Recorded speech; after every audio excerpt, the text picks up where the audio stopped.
Good morning students, बेटा एक बार फिर स्वागत है आपका नई क्लास में। आज हम करेंगे दो क्वेश्चन हैं जो इम्पोर्टेंट है, 3 नंबर में पूछे जाते हैं। रेबीज क्या है और टेटनस क्या है। ये छोटे क्वेश्चन थे इसलिए एक उसमें छोटी वीडियो बनती, तो इसमें हमने दो शॉर्ट क्वेश्चन हैं, इनको एक ही क्लास में कंप्लीट करेंगे। तो पहला है हमारा रेबीज क्या है, इसके लक्षण, बचाव, उपचार का संक्षेप में वर्णन करो। तो रेबीज एक खतरनाक बीमारी है क्योंकि आमतौर पर रेबीज के पीड़ित की रोगी की मृत्यु हो जाती है। मोस्टली इसमें 99% यह ऐसी बीमारी है कि इसमें आदमी की मृत्यु हो जाती है। यह रोग वायरस के कारण होता है। मनुष्यों में रेबीज प्राय कुत्तों के काटने से होता है। जो हमें कुत्ते काट लेते हैं, जो कुत्ते की राल होती है, कुत्ते के अंदर कीटाणु होते हैं, दांतों में होते हैं, उसमें ये वायरस होता है और जो कुत्ते काट लेते हैं तो इससे हो जाता है। इसलिए अगर हमें कुत्ता काट लेता है तो इंजेक्शन लगते हैं जो इस वायरस को खत्म कर देते हैं।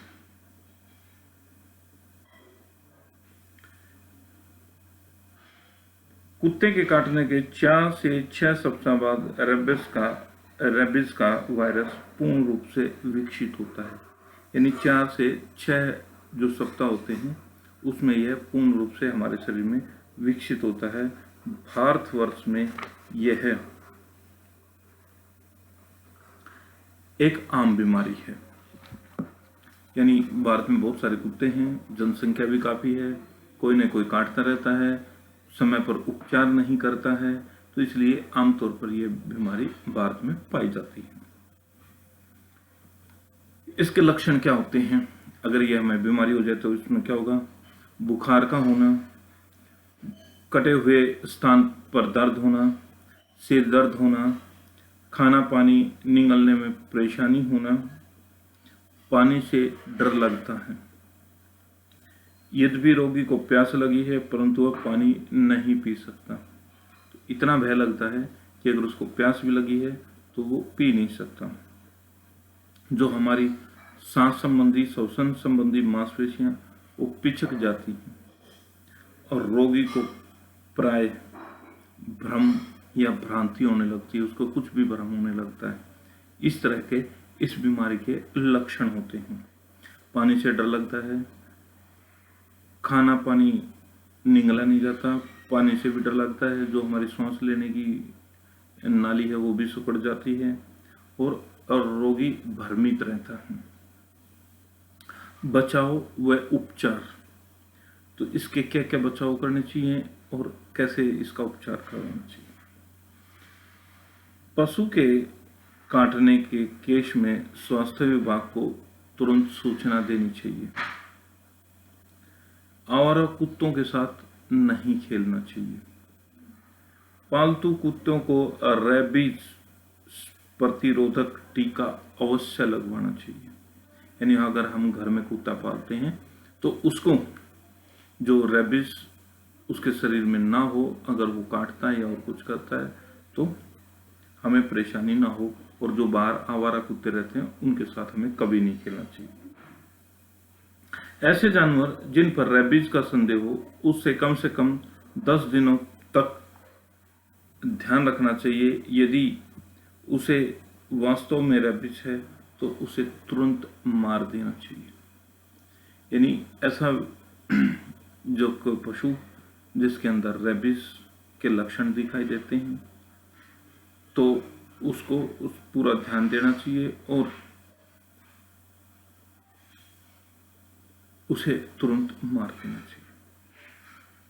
घाव को तुरंत बहते हुए साफ पानी से धो देना चाहिए। यानी अगर हमें कुत्ता काट लेता तो उस घाव को हमें जो बहता हुआ पानी है उससे धोना चाहिए, अच्छे से साबुन से, पानी से लगातार कई देर तक धोते रहना चाहिए। तुरंत एंटी रेबीज टीकाकरण का पूरा कोर्स कर लेना चाहिए और हमें जो एंटी रेबीज वैक्सीन होती है उसका अपने शरीर में लगवाना चाहिए और इसका कोर्स हमें पूरा कर लेना चाहिए। एक दो नहीं, इसके 3-4 इंजेक्शन लगते हैं, वो समय समय पर लगते हैं, तो उसको पूरा कर लेना चाहिए। तो ये था हमारा क्वेश्चन। रेबीज क्या है, इसके लक्षण और बचाव। इसके साथ साथ हम करेंगे टेटनस, इसके लक्षण, बचाव, उपचार का वर्णन करो। टेटनस एक अत्यंत खतरनाक बीमारी है। यह बीमारी मिट्टी से फैलती है, क्योंकि मिट्टी में ही टेटनस के जीवाणु होते हैं। जब शरीर का किसी अंग पर कटाव हो जाता है तो टेटनस के जीवाणु उस घाव में पहुंच जाते हैं। यानी मिट्टी में इसके कीटाणु होते हैं। हम मिट्टी में खेल रहे होते हैं या खेत वगैरह में काम कर रहे होते हैं, तो हमें कोई भी लोहे की चीज अगर हमें लग जाती है, कट जाता है, तो उसके जीवाणु हमारे शरीर में पहुंच जाते हैं। तो इसलिए कभी भी, जैसे कई बार रोड पे या खेत में कोई लोहे की चीज लग जाती है, तो हम क्या कहते हैं कि टेटनस का इंजेक्शन लगवाना चाहिए। तो ये टेटनस रोग ही है, ये मिट्टी में होता है और घाव। लक्षण क्या है, गर्दन में अकड़ व दर्द होता है।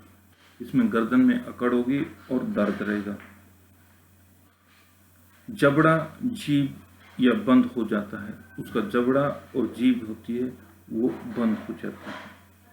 ये इसके लक्षण होते हैं। बचाव और उपचार। घाव के चारों तरफ त्वचा बहते हुए साफ पानी से साफ करना चाहिए। यानी जो घाव होगा, हमारी त्वचा है, वहां पर इसको हमें अच्छी तरह से साफ कर लेना चाहिए।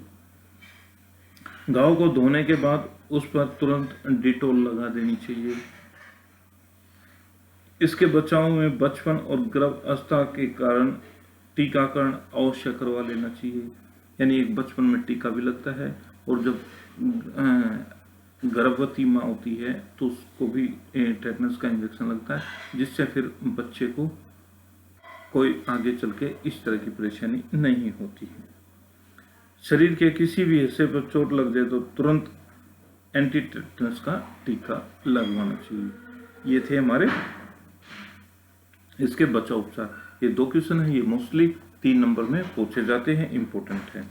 कल हम करेंगे अगली क्लास में मलेरिया और डेंगू। ये 2 भी क्वेश्चन इंपॉर्टेंट है, मोस्टली पूछे जाते हैं, तो अगली क्लास में हम ये करेंगे। तब तक इनको पढ़ते रहें और अपना घर पे रहें, होमवर्क कंप्लीट करते रहें। तो बेटा मिलते हैं अगली क्लास में।